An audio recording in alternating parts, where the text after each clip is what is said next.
Hello అందరికీ welcome back to my channel. ఈరోజు మన ఛానల్లో అరిసెలు ఎలా చేయాలో సింపుల్గా చెప్తాను, చూసేయండి. కొన్ని టిప్స్ ఫాలో అయితే అరిసెల పాకం అనేది ఎవరైనా సింపుల్గా చేసేయచ్చు. ఇక్కడ మా మమ్మీ చాలా బాగా చేస్తారు, అందుకే ఈ ప్రాసెస్ చెప్తున్నాను.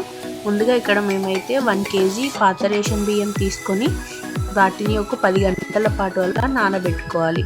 ఆ తర్వాత ఇలా ఏదైనా కాటన్ క్లాత్ లేదా శారీ తీసుకొని అందులో టైట్గా ముడేసి వాటర్ అంతా డ్రైన్ అయ్యే వరకు పక్కన పెట్టుకోవాలి.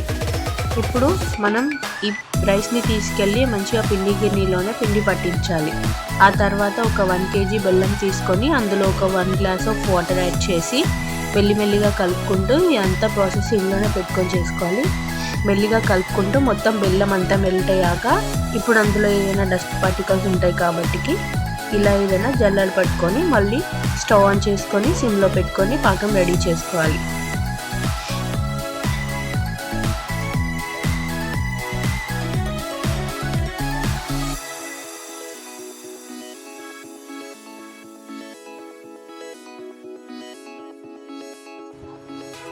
పాకం వచ్చిందో లేదో తెలుసుకోవాలి అంటే ఇలా ఒక ప్లేట్లో వాటర్ తీసుకొని ఇప్పుడు బెల్లం కొంచెం చిక్కబడ్డాక ఆ వాటర్లో ఒక డ్రాప్ అలా వేసుకుంటే ఇలా స్టిఫ్గా చేతిలోకి రావాలి. అప్పుడే పాకం అనేది కరెక్ట్గా వచ్చినట్టు. ఇప్పుడు పాకం కరెక్ట్గా వచ్చాక అందులోకి ఒక 10 యాలకుల పొడి వేసుకొని అలాగే ఒక 2 స్పూన్ల నెయ్యి అండ్ ఒక 1 స్పూన్ ఆయిల్ వేసి బాగా మిక్స్ చేసుకోవాలి.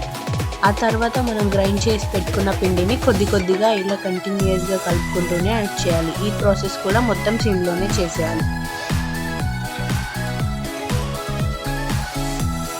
ఇలా వీడియోలో చూపిస్తున్న విధంగా కొద్దిగా పిండిని యాడ్ చేసుకుంటూ ఇలా గట్టి పడేంత వరకు కూడా మనం పిండిని అనేది యాడ్ చేసుకోవాలి.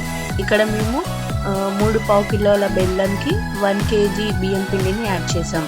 అప్పుడే మనకి టేస్ట్ అనేది అండ్ స్వీట్నెస్ కూడా కరెక్ట్గా వస్తుంది. ఇప్పుడు ఏదైనా ఆయిల్ ప్యాకెట్ లాంటివి తీసుకొని ఇలా ముద్దలు చేసుకుంటూ వేళ్ళతో ఒత్తుతూ అరిసెలు చేసి హీట్ అయిన ఆయిల్లోకి వేసుకొని ఫ్రై చేసుకోవాలి.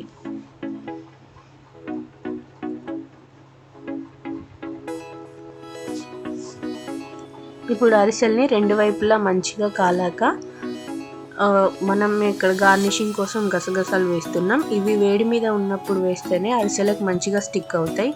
అంతే, ఇంకా మన సూపర్ టేస్టీ అరిసెలు రెడీ అయినట్లే. నా వీడియో కనుక మీకు నచ్చినట్లయితే లైక్ చేసి మీ ఫ్రెండ్స్కి కూడా షేర్ చేయండి. అలాగే మరిన్ని వీడియోస్ కోసం నా ఛానల్ని సబ్స్క్రైబ్ చేసుకోండి.